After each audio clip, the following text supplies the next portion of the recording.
Bismillahirrahmanirrahim. Assalamualaikum warahmatullahi wabarakatuh. Alhamdulillahi rabbil alamin. Alhamdulillahilladzi anzala sakinah fi qulubil mu'minin liyajdadu imanan ma'a imanihim. Allahumma salli ala sayyidina Muhammad wa ala alihi wa ashabihi ajma'in. Allahumma aftah lana hikmataka ya Allah wansur alaina rahmataka ya dzal jalali wal ikram. Allahumma inna nas'aluka ilman nafi'an wa rizqan thayyiban wa amalan mutaqabbalan. Taqabbal minna ya arhamar rahimin innaka antas samiul alim. Amin ya rabbal alamin. Sallallahu alaihi wasallam. Bapak Ibu yang baik, kita periksa selain kita sibuk menambah amal, jangan sampai kita kehilangan amal-amal kita. Seperti ember tidak cukup diisi air, kita harus periksa embernya bocor atau tidak. Ada yang dinamakan muflis, bangkrut, yaitu orang yang banyak beramal tapi di akhirat dia tidak jadi ahli sorga. Mengapa? Karena dia tidak mencegah dirinya dari perbuatan zolim. Di akhirat nanti kalau urusannya tidak selesai di dunia, maka ketika dihisab kita akan membayar orang-orang yang kita sakiti, siapapun, dengan pahala kita. Dan kalau habis pahala kita, maka dosa orang yang kita sakiti akan dipikul oleh kita. Maka penting sekali hadis Rasulullah SAW ini, bahwa seorang muslim yang baik, al-muslimu man salimal muslimuna min lisanihi wa yadih. Jadi kualitas diri kita adalah salah satu alat ukurnya sejauh mana orang lain aman dari gangguan lisan dan tangan kita, perbuatan kita. Sebelum kita meningkatkan kualitas kita berbuat baik, penting sekali bagi kita adalah menyadari hal-hal yang bisa merugikan. Contohnya sederhana, kalau saya duduk di sini, di situ ada ular berbisa, tidak kelihatan. Di situ ada makanan kesukaan, tidak kelihatan. Informasi mana yang terpenting? Tentang ular yang berbahaya atau tentang makanan yang disukai? Akal sehat kita, ternyata informasi terpenting bagi kita itu bukan sesuatu yang kita sukai. Nafsu ingin ke sana. Tapi yang terpenting bagi kita itu adalah informasi yang berbahaya bagi kita. Nah, sekarang yang membahayakan diri kita itu siapa? Dosa kesalahan orang lain atau dosa kesalahan diri sendiri? Dosa kesalahan tetangga atau diri sendiri? Nah, kita terlalu banyak fokus keluar. Padahal kita ini celaka oleh zolamtu nafsi, oleh kezoliman diri kita sendiri. Nah, hadirin sekalian, berikut ini 5 cara bagaimana kita bisa menilai diri kita sendiri. Ini akan diulang setiap tahun materi ini karena banyak santri baru dan santri baru memerlukannya. Ada 5 kiat bagaimana kita bisa mengetahui informasi yang kurang baik tentang diri kita. 1, yang pertama adalah luangkan waktu untuk bertafakur, tafakuri diri. Jadi kalau tahajud jangan dihabiskan untuk sholat semua, jangan dihabiskan untuk zikir, ngaji semuanya, tapi sisakan juga bentuk zikrullah tafakur. Tidak ada salahnya kita menulis tentang siapa sih diri ini, keburukan saya tuh apa saja. Sholat tidak khusyuk, mata tidak terjaga, doa tidak mengerti, pelit, sombong, ria, ujub, musyrik, munafik, dengki, pemarah, pezina. Tulis saja dengan tulisan yang tidak boleh dilihat orang, karena kalau diketahui orang kita tidak akan jujur. Kalau kita berani jujur melihat siapa diri kita, itu rezeki besar. Karena selama ini kita tidak berani jujur. Kita menganggap diri kita sudah jadi baik, orang yang ya bukan orang yang berdosa. Tapi kalau kita sudah berani menulis jujur, periksa dari pikiran, mata, telinga, mulut, tangan, hati, kaki, semua periksa. Kalau berani kita jujur melihat maksiat yang kita lakukan dari mulai balig, cek, kita akan kaget betapa hina dinanya dan busuknya diri kita. Selama ini kita merasa mulia karena casing, ya, karena mungkin pernah sekolah di mana, punya harta, punya gelar, punya status sosial. Casing selama ini kita tidak jujur melihat diri yang asli. Makin kita bisa jujur melihat diri sendiri, maka kita tidak akan termakan oleh pujian orang. Kita tidak akan bangga dengan pujian yang tidak cocok, dan kita tidak akan mudah terluka dengan penghinaan, cacian, karena cacian kepada kita lebih sederhana dibanding kehinaan kita yang aslinya. Ini penting. Kalau saudara sarjana, lihat waktu di wisuda pakai toga itu, lihat saja potretnya. Kamu ini orang benar tidak? Katanya sarjana, selama kuliah ngapain saja? Sholat benar tidak? Pacaran tidak? Nyontek tidak? Apa saja sebagai sarjana ini kan? Kita buka saja dosa-dosa kita. Orang menganggap kita sarjana, padahal di balik itu begitu banyak dosa dan maksiat selama kuliah. Tidak layak disebut mahasiswa sejujurnya. Kalau saudara seorang pejabat, lihat potret waktu pakai seragam pejabat itu.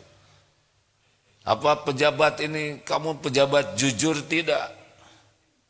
Berapa banyak ketidakjujuran yang dilakukan. Lihat saja, sama kalau pakai sorban begini. Apa-apaan ini? Di balik sorban ini otaknya ngeres atau tidak? Pecinta dunia tidak? Matanya bagaimana ini? Lihat potret kita, kalau mau.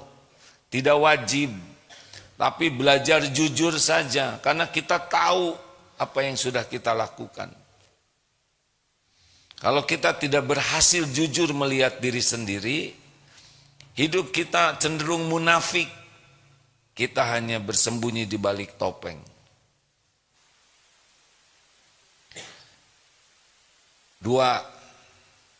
Yang kedua, miliki cermin pribadi. Siapa cermin pribadi? Yaitu orang-orang yang berani berkata jujur tentang diri kita. Orang-orang terdekat bagi yang sudah punya rumah tangga, istri, suami itu lebih tahu tentang kita dibanding yang lain. Orang tua, sahabat dekat, anak, miliki cermin, cermin itu jujur, miliki aset orang-orang yang berani mengatakan diri kita apa adanya. Bukan orang yang memuji, tidak ada perlunya kita punya teman yang kerjanya memuji, apalagi kalau dia pengen ditraktir, muji. Kita tidak memerlukan pujian. Kita perlu orang yang memberitahu kita apa adanya. Saya mohon maaf ini kalau ada yang sedang sarapan. Kalau misal di wajah ini ada upil lah. Apa yang kita perlukan? Kita tidak lihat. Wah, wajahmu bercahaya. Apa artinya cahaya dengan upil? Kalau ada sesuatu di hidung kita, enggak ada gunanya pujian. Yang kita perlukan itu korongs misalkan. Ya mungkin kata-katanya tidak nyaman. Kamu tuh banyak gaya, itu hidungmu kotor, jijai lihatnya. Tapi itu lebih berarti daripada wajahmu bagai rembulan dari dekat. Itu penghinaan. Lebih bernilai orang yang berani mengatakan apa adanya tentang kita daripada orang yang sibuk memuji dan membuat kita tertipu oleh pujiannya. Sahabat sejati adalah sahabat yang bisa menyampaikan kepada kita apa adanya. Maka di rumah kalau sudah menikah belum Mbah? Sudah ya. Buka akses supaya istri bisa mengoreksi suami. Wahai istriku, silakan sampaikan apa yang kira-kira perlu saya perbaiki. Jangan seluruhnya, 3 aja gitu. Karena kalau total bisa depresi. 1, Pak, maaf, ketiak. Ketiak papi paten. 2, berhenti merokok. Jangan memberi contoh yang tidak baik. 3, jangan telat ke masjidnya. Siap Bu, terima kasih. Engkau istri terbaik yang menginginkan dirimu bahagia dan mulia. Begitu. Ini kasih 1 gepok. Ya. Pisang keplok ya. Ibu juga begitu. Tanya, Pak, beritahu saya apa yang harus saya perbaiki. 1, saya senang lihat ibu berubah seragamnya ke majelis taklim. Tapi lebih senang kalau berubah akhlaknya. Nah, itu lebih bagus. Angkat, tamplokin dikit, angkat lagi gitu ya.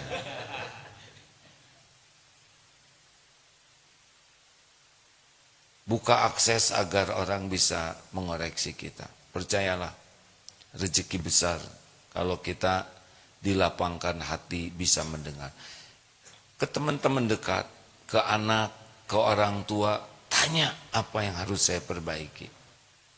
3, yang ketiga, miliki atau datangi guru atau orang yang lebih berkualitas, lebih tinggi standarnya dari kita.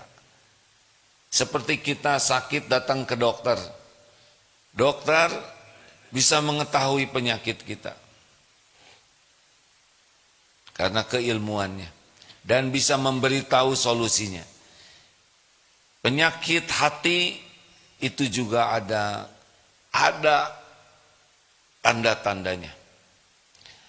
Kita harus rajin silaturahim, berguru kepada ulama, orang-orang yang baik hati, yang hatinya lebih bersih dari kita, sehingga kalau kita berjumpa dengan beliau, kita bisa mengukur standar akhlak kita seperti apa.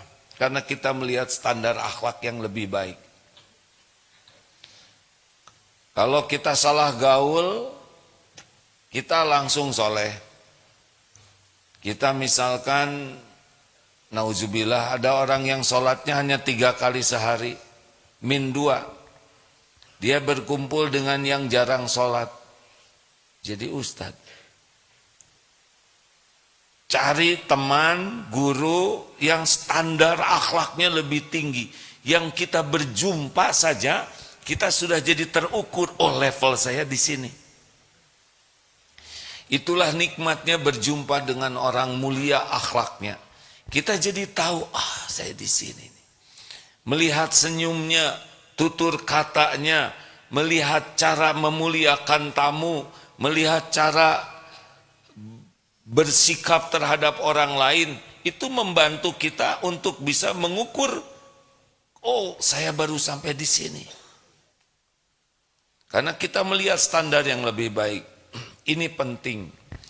Kita berguru, bertemu dengan orang-orang soleh, karena akan sangat membuat kita tercerahkan tentang standar yang lebih tinggi.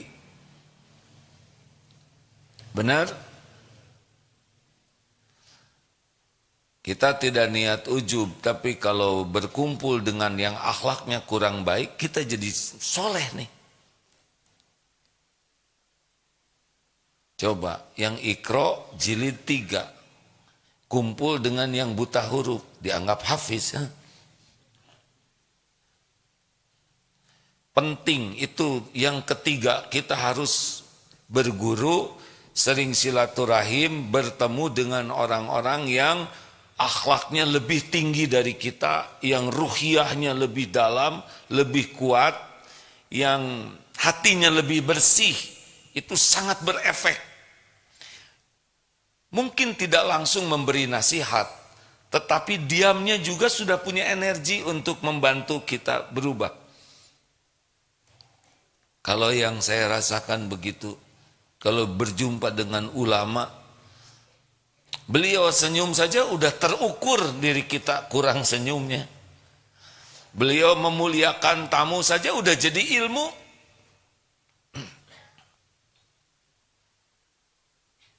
Empat, manfaatkan orang-orang yang tidak menyukai kita. Akan ada orang yang tidak suka kepada kita. Akan ada orang yang sebel kepada kita. Kenapa?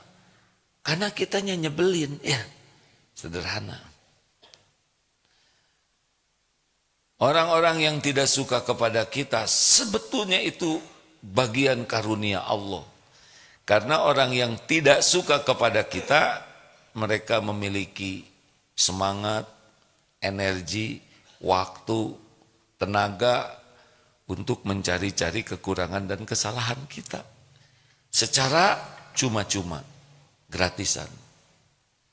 Harusnya kita kirim bolu dan buah-buahan, menghargai jerih payahnya. Bayangkan orang yang tidak suka kepada kita bisa tidak tidur itu, memikirkan kita. Dia diskusi terus, mencari-cari kesalahan kita. Bukankah ini sebuah pengorbanan? Hadirin, anggaplah orang yang sebel ke kita itu bagian dari aset kita. Sudah sering kita bahas, kalau orang tidak suka kepada kita, pertama adalah ladang ilmu. Kenapa ladang ilmu? Karena dia akan berperangai tidak baik yang jadi ilmu agar kita tidak berperangai yang buruk yang sama.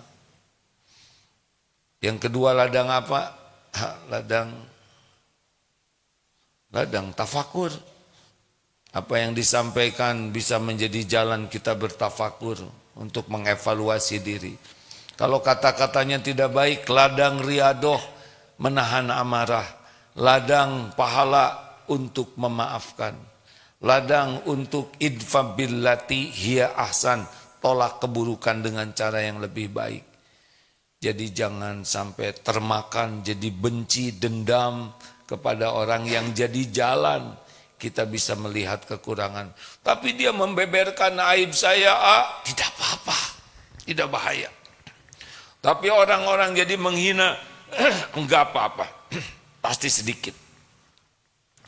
Kalau ada orang yang membeberkan aib kita, jangan marah, jangan balas, tinggal tobat saja. Tapi jadinya orang yang tidak tahu sekarang jadi tahu kekurangan kita, gak apa-apa. Tapi dia menghina, memang kita hina. Tobat saja. Lebih banyak aib yang ditutupi Allah daripada yang dibuka, pasti sedikit. Syukuri saja yang dibukanya cuma dikit. Ya, jangan balas, tobat. Kadang Allah mengizinkan aib kita dibuka supaya kita bisa tobat.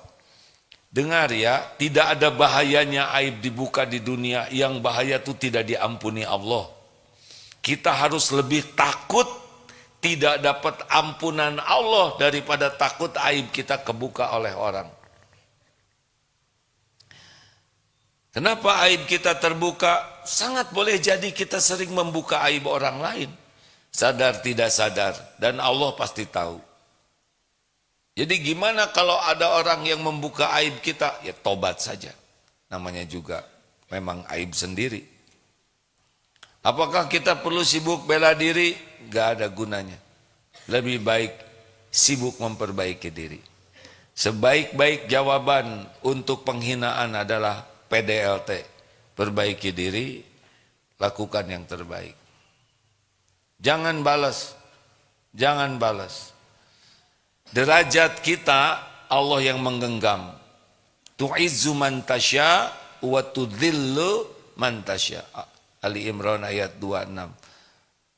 Allah muliakan siapa yang Allah kehendaki, Allah hinakan siapa yang Allah kehendaki. Misal kita dibuka aib, dibeberkan, dipermalukan.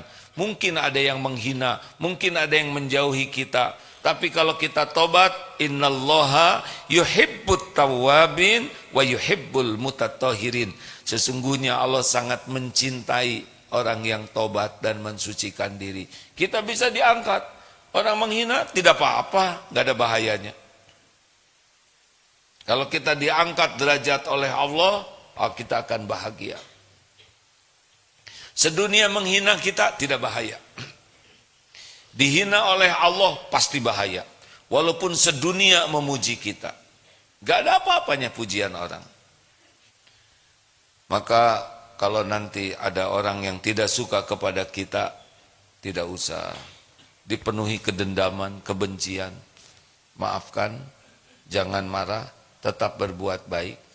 Kalau memang aib kita dibuka atau mereka menyelidiki kekurangan kita, jawabannya apa? PDLT. Apa PDLT? Perbaiki diri dan lakukan yang terbaik. Ini tidak kehalangan ini? Enggak, alhamdulillah. Bismillahirrahmanirrahim. Alhamdulillahirabbil alamin. Mendengar ceramah dari seorang ulama besar di Mesir, kalau setiap minum bismillah, alhamdulillah, 3 tegukan bismillah, alhamdulillah, air yang masuk ini diapit oleh 2 asma Allah. Masuknya dengan basmalah, diakhiri dengan memuji Allah. Menurut beliau, kalau kita berdoanya benar-benar bismillahnya ikhlas dan alhamdulillahnya ikhlas, air ini kan masuk ke tubuh, ke seluruh tubuh.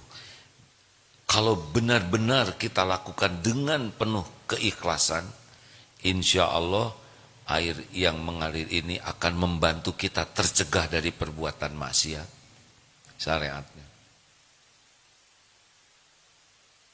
Demikian menurut beliau.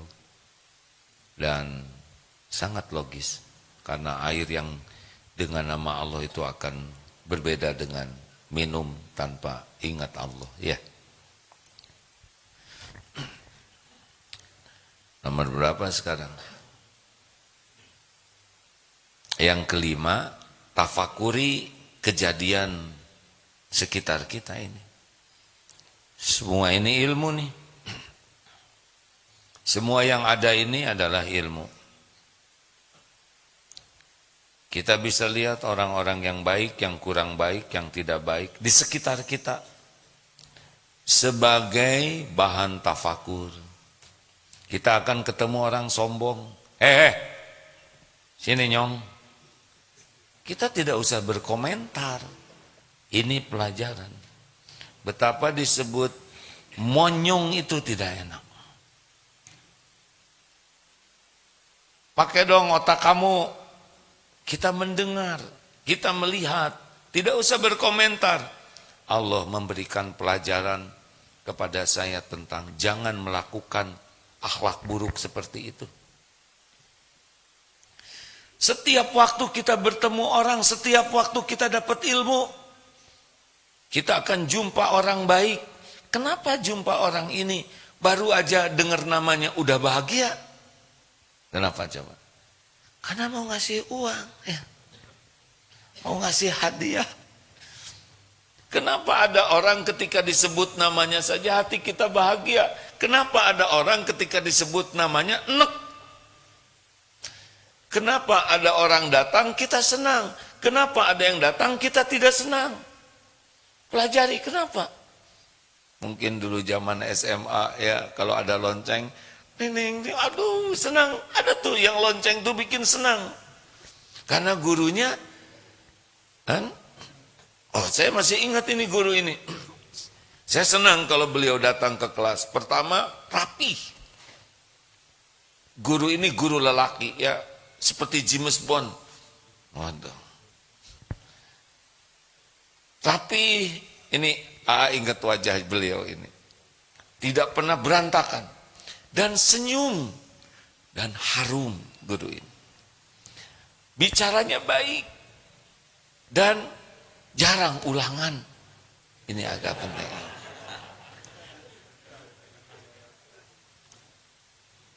Sopan. Pokoknya dengar loncengnya, tapi semoga Allah menyayangi guru ini. Ketika ada lonceng yang satu ini, oh gitu. Kok datang terus guru ini? Ini pasti salah muridnya ini ya. Demikianlah pelajaran semuanya. Ya, berita-berita itu pelajaran. Berita tentang orang yang marah, orang yang pamer, orang yang emosional, orang yang itu semuanya bukan hanya berita, tapi pelajaran bagi kita. Saya mirip yang mana? Mana yang mau saya pilih? Saya sombong tidak? Saya rendah hati tidak? Itu ada di sekitar kita. Ini melimpah ini. Tiap ketemu orang itu ilmu. Tiap ketemu orang. Kita berjumpa dengan seseorang. Maaf ya.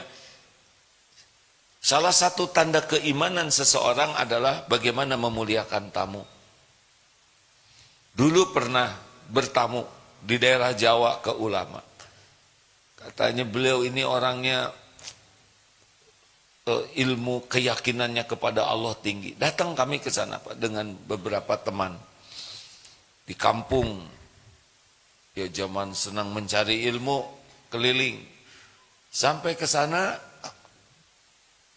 tidak banyak bicara. Assalamualaikum, silakan duduk. Tidak ditanya apa-apa tapi dipersilahkan duduk. Sebentar ya. Langsung bawa minum. Minumnya tuh bukan yang saya cukup segini ya. Tapi itu muk raja gelas. Seperti yang tidak takut miskin ngasih minum tuh. Teh hangat. Sebentar ya Mas. Masuk lagi bawa makanan. Makan itu karena pagi-pagi waktu itu untuk sarapan. Memang tidak mewah karena di kampung. Tapi kok belum ditanya apa-apa, sudah disuguhin. Silakan, selesai makan, yang leluasa, enggak ditemenin, silakan. Jadi kita tidak merasa terintimidasi ya. Makan enak, selesai makan, ada cuci tangan, baru berkata, mau berjumpa dengan mbah kan? Iya betul, mbahnya sedang di luar kota. Ya Allah. Ini tidak ada tuh kiainya. Coba itu. Gak ketandingan itu ilmu itu sampai sekarang. Beliaunya tidak ada, ilmunya ada. Pasti itu diajarin oleh kiai itu. Kalau ada tamu jangan tanya dulu, jamu dulu. Luar biasa.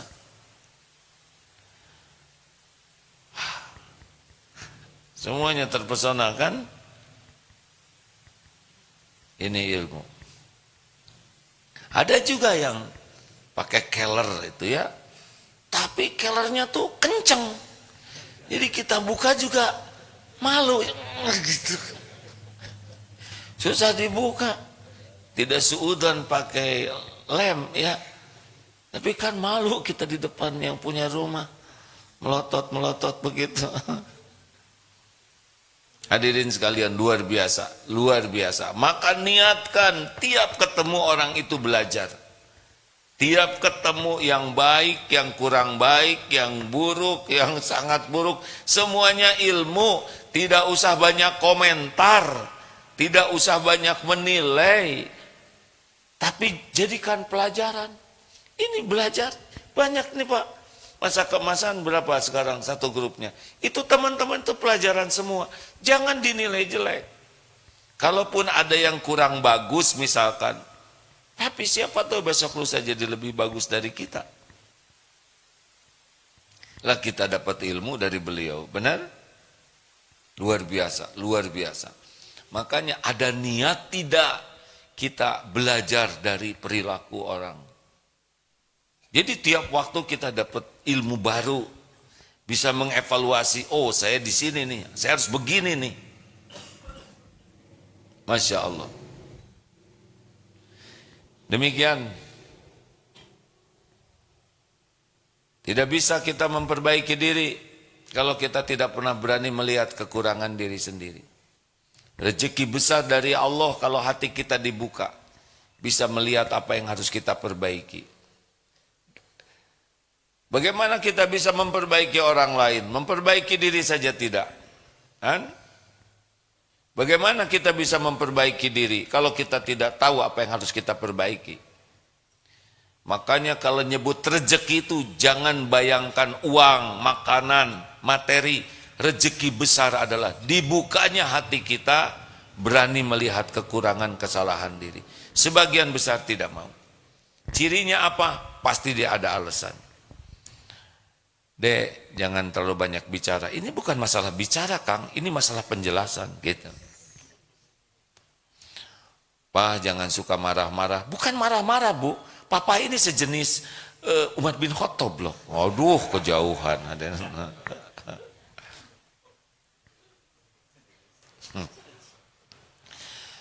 Dan memang sejujurnya saya dengan Umar bin Khattab radhiyallahu anhu itu saya ada kemiripan. Satu sama-sama ciptaan Allah ya, dua sama-sama lelaki, tapi kesolehannya yang berbeda jauh. Ada pertanyaan silakan. Boleh yang di Zoom juga kalau mau nanya menulis ya. Ada pertanyaan Mim? Sebentar ya, di medsos sudah beberapa hari belum diberi kesempatan bertanya.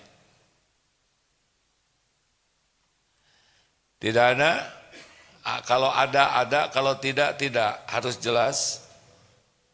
Sebentar Pak Mim, ada pertanyaan di medsos tidak? Ya, beritahu tidak ya. Baik Pak, silakan Pak. Waalaikumsalam warahmatullahi wabarakatuh. Bagaimana posisi kita, seandainya kita harus mengatakan tentang istri yang sejujur-jujurnya gitu. Sebenarnya tidak sampai hati sih ngomongnya gitu. Oh ya janganlah Pak, itu pembunuhan karakter ya. Jadi begini ya, jujur, oh ini perlu ilmu begini ya. Maksud kita jujur itu bukan untuk menyakitinya. Tidak harus semua kita sampaikan. Yang harus itu kita bantu agar semua jadi lebih baik. Misal perketiakan ya. Kita kan bisa saja ngoreksinya. Coba Bung, Pak, bau bangke, ketiak. Ini kurang bijaksana. Karena ketiak itu tidak akan melukai hati, paling melukai hidung ya. Tapi perkataan tidak baik melukai hati. Jadi gimana misalkan kalau ada teman ketiaknya bau, apa perlu kita sebut, maaf ya Kang, ketiaknya bau. Itu pasti melukai. Idealnya begini, beli deodoran. Berapa coba? Kalau satu menyinggung juga. Nih, sama itu juga. Jadi bagaimana? Beli dua. Ini saya beli dua, kelebihan. Oh, nih saya ada dua. Aduh, bijaksana. Atau mau dua-duanya? Sama itu juga yang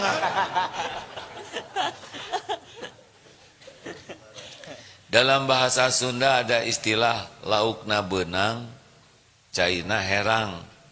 Ikannya didapat, tapi airnya tidak keruh.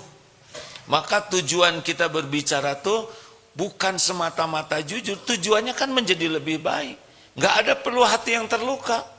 Ingat seperti perumpamaan semalam, istrinya bikin bikin roti, karena memang makanan pokoknya roti. Rotinya gosong, anak lihat. Si bapak gimana reaksinya lihat ibu nyiapin roti gosong. Ternyata dimakan dengan lahap. Bahkan malam harinya, Bu terima kasih sudah nyiapkan makanan malam. Tapi maaf Pak, rotinya gosong gak apa-apa. Saya senang roti yang gosong. Tapi anak mendengar nanya, Pak benar, Bapak senang roti gosong. Gini nak, ibu tuh udah kerja dari pagi. Semua untuk kebaikan kita. Ya mungkin capek, agak gosong sedikit. Roti gosong ini tidak akan melukai siapapun. Tapi perkataan tidak baik, itu yang melukai. Dunia ini penuh dengan ketidaksempurnaan. Makin pengen segala sempurna, makin menyiksa diri. Milikilah hati yang lapang. Jadi pemaaf. Wal'afina 'anin nas. Kan sudah sering dipelajari. Wal kadhiminal ghaidh, tahan amarah. Wal 'afina 'anin nas, maafkan orang-orang. Wallahu yuhibbul muhsinin, dan berbuat baik. Karena Allah mencintai orang yang berbuat baik. Itu si bapak ahli takwa tuh. Begitu. Ya. Enak dengarnya? Senang dengarnya? Ketemu tidak? Melihat tidak, hanya cerita kebaikan aja udah seneng. Bisa dibayangkan kalau kita ketemu orang baik lebih seneng. Tahu yang paling seneng apa? Kita yang jadi orang baik. Kalau kita ketemu orang baik udah seneng, dengar cerita kebaikan seneng, ada yang paling seneng dalam hidup ini. Kita yang jadi orang baik. Allah menciptakan kita tuh buat apa sih? Supaya jadi orang baik. Gak usah ribet. Kita harus ngerti kenapa Allah menciptakan kita. Kenapa ada aturannya? Supaya kita bahagia. Bahagia itu jadi orang baik. Wa ahsinu innallaha yuhibbul muhsinin. Dan berbuat baiklah kalian. Karena sesungguhnya Allah mencintai orang yang berbuat kebaikan. Udah, dunia mau seperti apapun, kita mah jadi orang baik aja. Karena bahagia itu bukan di luar kita. Baik, selanjutnya. AA menanya, saya mau menahan tapi takut kurang bahagia. Amalan yang dicintai Allah membahagiakan. Silakan. Gimana nih? Ada mikrofon boleh? Ayo. Nah, ada pertanyaan dari sana.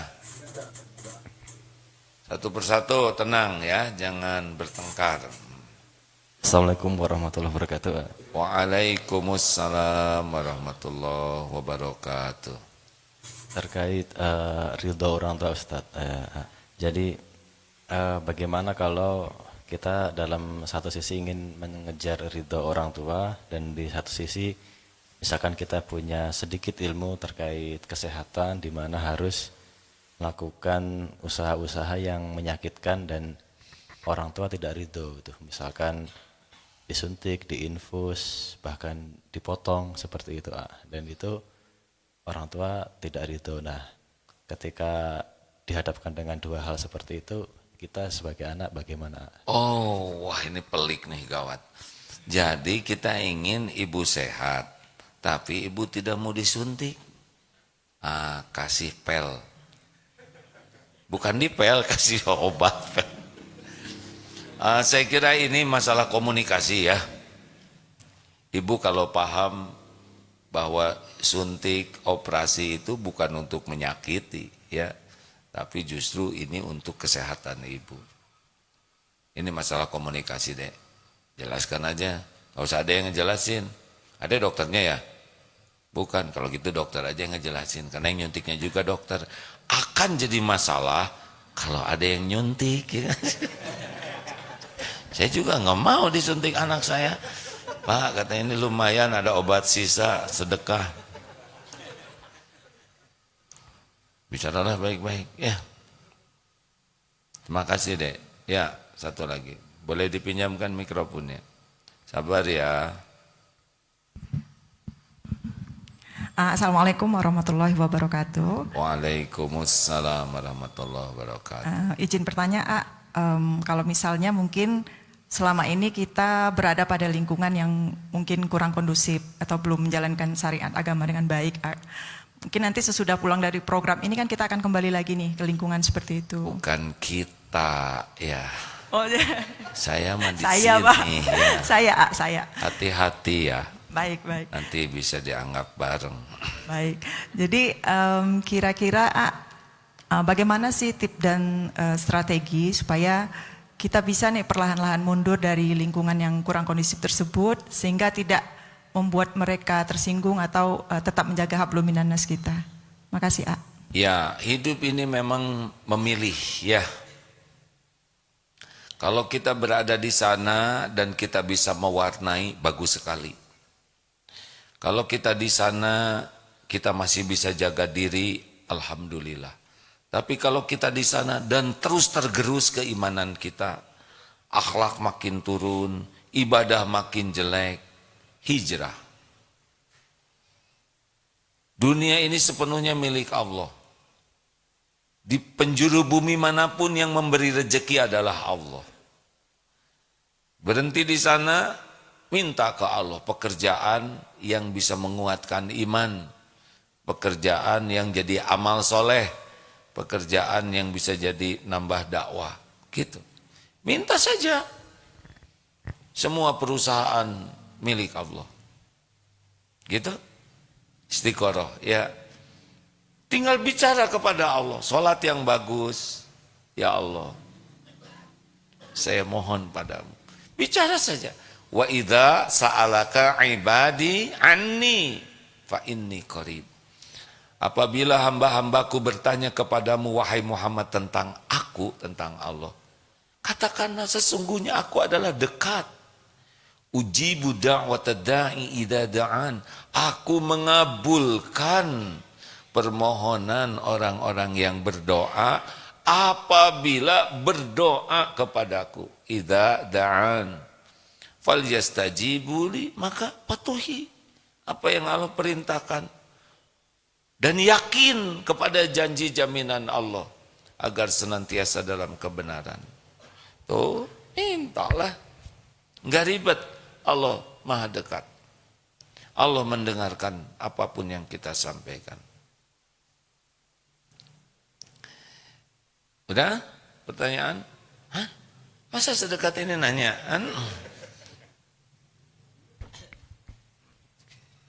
Makasih ya. Assalamualaikum. Assalamualaikum warahmatullahi wabarakatuh. Silakan.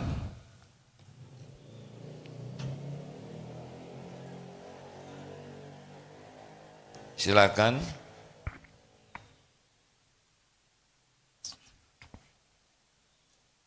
Bismillah. Saya alhamdulillah. Maaf. Tenangkan dulu Pak, tenang dulu ya. Sejak kajian yang malam,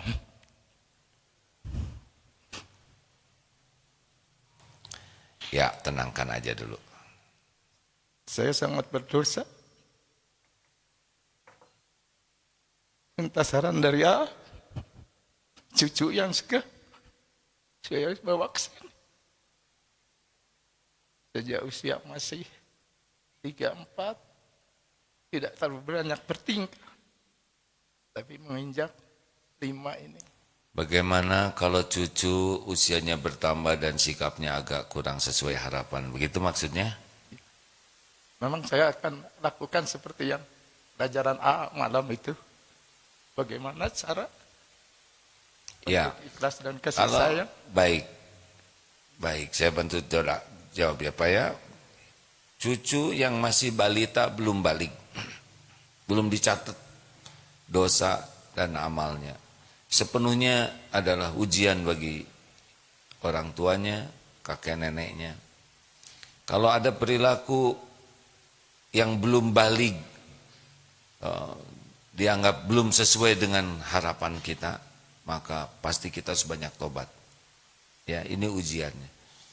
Banyak tobat, karena siapa tahu itu bagian dari teguran Allah atas sikap kita. Kita tidak tahu yang mana, tapi tidak ada salahnya kita periksa terus. Kemudian doa yang banyak, karena yang bisa membulak-balik hati adalah Allah Subhanahu wa taala.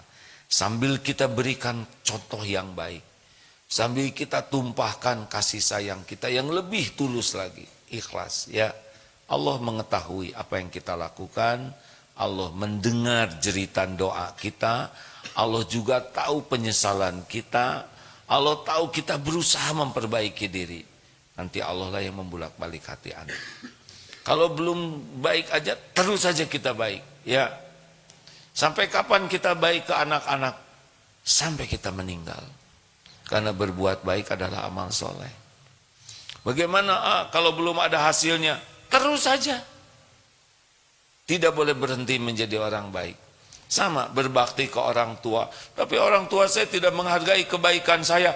Kita saja yang berbuat baik terus. Terus saja. Karena kita berbuat baik kepada orang tua, bukan semata agar orang tua baik ke kita. Kita berbuat baik ke orang tua adalah perintah Allah. Ibadah. Sama ke anak juga gitu. Anak kurang menghargai, kita tetap sayang. Kita tetap doakan yang terbaik. Begitu. Karena bagi kita, menyayangi anak, mendidik anak adalah amal soleh, ibadah, perintah Allah. Dan kita tidak bisa membulak-balik hati anak. Hanya Allah yang kuasa. Makasih ya. Sama-sama Pak. Baik, ini pertanyaan. Oh sama ini, bagaimana cara menyikapi anak yang jika kita sudah sabar tapi masih membuat jengkel? Bagaimana agar tidak keluar kata yang menyakiti atau malah jadi doa buruk? Caranya adalah diam. Ada lagi pertanyaan lain? Atau gimana lagi ya? Supaya tidak keluar, diam ya kan? Enak aja ngomong begitu. Memang. Ya, Mem. Baik, izin dari medsos. Assalamualaikum, Terkadang kita mencoba sabar, tapi situasi berbeda, Kalau kita diam saja, itu bagaimana ya, Karena kalau kita diam, dikira apa yang orang lain katakan itu benar, Atau tinggal bicara.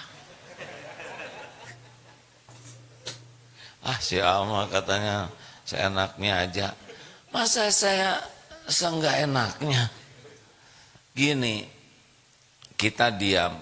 Jadi begini, Yang paling penting dalam situasi itu adalah meredakan situasi emosional. Kalau kita bicara dan menambah suasana makin emosional, berarti suasana emosional itu makin menjauhkan akal dari kebenaran. Itulah sebabnya Islam menganjurkan menghindari perdebatan walaupun benar, bukan tidak boleh berdebat. Tetapi kalau kondisi perdebatan itu penuh dengan amarah, maka orang tidak lagi nyari kebenaran. Tidak ada gunanya kita bicara, karena yang diajak bicaranya juga tidak sedang mencari kebenaran, tapi hanya mencari kemenangan dengan pembenaran.